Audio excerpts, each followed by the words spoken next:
Hi there, good morning, good afternoon, or good night. My name is Mitchell Coleman and I am an alcoholic, and I have your daily reflections for today, October 5th. This one is titled Yesterday's Baggage. For the wise have always known that no one can make much of his life until self-searching becomes a regular habit, until he is able to admit and accept what he finds, and until he patiently and persistently tries to correct what is wrong. That comes from the 12 Steps and 12 Traditions, page 88. And it continues. I have more than enough to handle today without dragging along yesterday's baggage too. I must balance today's books if I am to have a chance tomorrow. So I ask myself if I have erred and how I can avoid repeating that particular behavior. Did I hurt anyone? Did I help anyone? And why? Some of today is bound to spill over into tomorrow, but most of it need not if I make an honest daily inventory.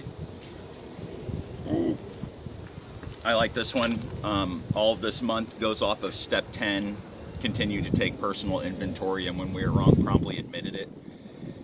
And really, step 10 is kind of a continuation of step 8, made a list of all persons we had harmed and became willing to make amends to all of them. It's towards the end of your step work, which if you're there, it's great. If not, there's no rush on any of your step work. It's different for everyone. There's no timetable on it, as long as you're doing what you need to do, and you're staying sober and you're continuing to work on yourself and, like they say, take your personal inventory. I like this one a lot because it's just how we tend to hold on to stuff, and it turns into that anger and resentment that I always talk about. It could be something very small, but the quicker we get rid of that and let that person know what we had done or whatever it might be, we could close that chapter and continue to move on with ourselves. We have to be patient and be persistent unless it's going to harm another. So being patient is key, like always. Persistent is also very important. But again, if you've harmed someone and you've said sorry and say they haven't responded back to you, you don't want to be persistent with that per se, because you might make them more upset, more angry. You have to give them their time. Everyone's different depending on what you've done. You don't know. Everyone's on their own timetable, But the fact that you've reached out and you've tried to make that, then that's good. That's good enough. You've let them know how you feel and you're sorry and the mistakes you've made. And then you leave the ball in their court and you can move on knowing that you've done the right thing, and you no longer need to hold on to anything that you'd had trapped inside of yourself, so you could continue to grow as well. The selfish program, Also, try and think whom I may have caused pain to recently and try to make amends. There is no need to hold on to the anger or resentment. Clean your side of the street and move on.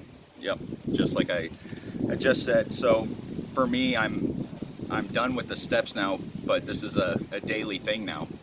So I've done my step 8, so I've apologized and made amends with everyone I could that I've harmed, major harm. They tell you to write down anything you've done. So I did all that and I've moved past that. But this is why it's a daily thing, and one day at a time. We're not perfect, so I still will make mistakes, and I have to stay on top of those mistakes, or they can snowball into bigger mistakes, constantly agitating me, staying on my mind, and could lead to a relapse, resentment, all the good stuff, And again, like I said, some things we cannot immediately fix, and that's where our patience and acceptance is key to our happiness. So again, some things might take a while. I have legal issues. I can't speed that up, but I'm doing the next thing I can. I can't speed up when my court date is or what's going to happen, but I can practice my patience, and I can practice my acceptance, and I accept what has happened. I know the process that I need to do now, and I know what not to do and not to mess that up. So here's where I just have to be patient, continue to do the next right thing, and know that the promises that they teach you in AA will come true, and they already have came true. And now I'm just at the kind of the waiting point, but life is good, and it's still stressful sometimes, and will get into my head about what I have to do, and where I am, but I can't let it sit there for too long. I have to practice the serenity prayer and accept what has happened, and I'm learning from it, and that's where I wanted to get to on this one. Learn from what we did and think about the proper ways to correct it. So when we make a mistake and we apologize to that person and try to make amends, it's not going to mean anything if we're not doing anything to fix it so it doesn't happen again. Because that's how we learn. We mess up and we learn, you know. So we have to think of, how will this not happen again? And some of this stuff is habitual, and we've been doing it for a long time, so it's not that easy. It might be a personality flaw, a character defect that we didn't realize we've been doing forever till it was pointed out. And our brains are like computers, and they've been doing this certain little things our whole lives, so it's gonna take a while for it to reprogram. So our initial reaction to things, or how we deal with situations, is gonna be changed, because a lot of this stuff is just instant. Our bodies will do it on its own. Our minds, our emotions will quickly go to that. And I think that's where it's important to sit, meditate, and reflect on these things that we do, and our emotions and our thoughts, our perceptions on situations. And when I say meditate, I don't mean you have to meditate for a long time, because I don't get a chance to do that all the time. You can meditate in a few minutes. You can meditate in 30 seconds. You can meditate before you even react to something. You might look kind of weird, but if you're getting ready to answer something and you know you have these reactions to certain things people say, just sit there, take a little bit of silence, think about what you're going to say and how you're going to act. You might look strange, but you know, you got to process what you're going to do. You have to play it out in your mind. How's this going to turn out? How's this going to look? Just little things, little suggestions that I have. Because again, I'm constantly learning every day, and I will continue to make mistakes, but I will learn from my mistakes, and that's pretty key to my recovery and to become a better human being. And this again works in any aspect of life, whether you're an alcoholic or a drug addict or whatever. It's just good fundamentals that we should live by as human beings, and I think it would help the world become a better place. We talk about that a lot in the hall, just how important all this stuff is to anyone, any regular person, any normie as they call it. It would help all of us to be able to get along better and accept certain situations and things. But also, here's a quote that I found. It's I'm not sure who wrote it, but it's just so cool. Mistakes have the power to turn you into something better than you were before. And that just sums it up right there, because all of my mistakes have definitely made me who I am today, which is a good person. I was speaking with my dad earlier about it, and we both have went through this, you know, the school of hard knocks, and I can get inside my head and get mad at myself and try to blame other people for where I am at this point in my life, but ultimately it is us that has the ability to change it. We're the ones in charge of how we think and react to situations.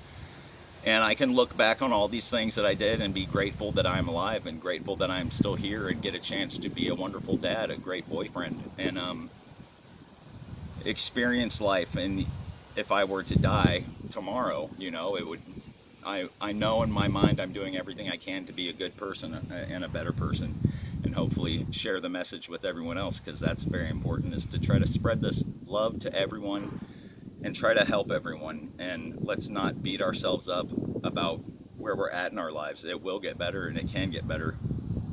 But for us alcoholics and addicts, we know already what's not going to work, and that is the drugs and the alcohol. It's just not going to do it, and you have to be persistent with that. And it is tough. I know how tough it is. It's very, very hard, and you know you can go there and escape to not thinking about whatever it is that's bothering you or affecting you. But in the long run, it's just a short-lived high, a short-lived drunk. It's only going to be there for a little bit and disappear. And you're going to go right back into that ultimate anxiety and anger, and back to that depression in life. You have to fix something inside of yourself, and it can't be an outside substance or drug or whatever, you know. These are all issues we have to deal with in our own minds, and our higher power. We have to find some sort of faith. We have to believe in something higher than ourselves, better than ourselves. It doesn't have to be a God of your God that I'm saying or someone else is saying. You find your own higher power, and there is a a definite blessing in that, because it makes life worthwhile. Life is a lot bigger than what we imagine sometimes, and it is a beautiful thing, and we are all connected, and we are all here to help each other, and we all make mistakes. So if someone's wronged you, even you can even reach out and say, I'm sorry for this, maybe I should have acted another way. So it doesn't always have to be you apologizing for something you did. It could be something that you feel someone had wronged you on, and you could apologize to them, and that helps you as well, because then maybe you can open up a dialogue about discussing how it made you feel, and you don't have to argue, and you could close the chapter on it, you know, and maybe you continue to have a relationship with that person, whether it's a friend or a, you know, an intimate relationship, whatever. Then you can also see who you need to cut out of your life. And there are some people you're just going to have to cut out of your life on this road of recovery. It is nothing against those people. That brings me back to some people you can apologize to, and they're not going to take it very well. They're going to be angry, and they're going to blame you for certain things, and not everything is your fault. Some people wrong you just the same as we've wronged other people. And some people are just not going to accept that. They will get aggressive with you. They will get point fingers at you. And unfortunately, those are people you don't need to associate with either, because that's life. And life is too short to be around those negative kind of people. And at least for me, I want to be around people that are helping me grow and become a better person. And I do love everyone. And you do give everyone a chance. And just let's not forget that people make mistakes, and for us, when we make these mistakes, it is very important for us to apologize for them, try to make amends, whether it be the teeniest mistake or a huge mistake. They're all the same, just like a small lie is the same as a big lie. That's all I really got. I love you guys. I hope you're having a wonderful day, and God bless you. Go Lakers, go Chiefs. Bye.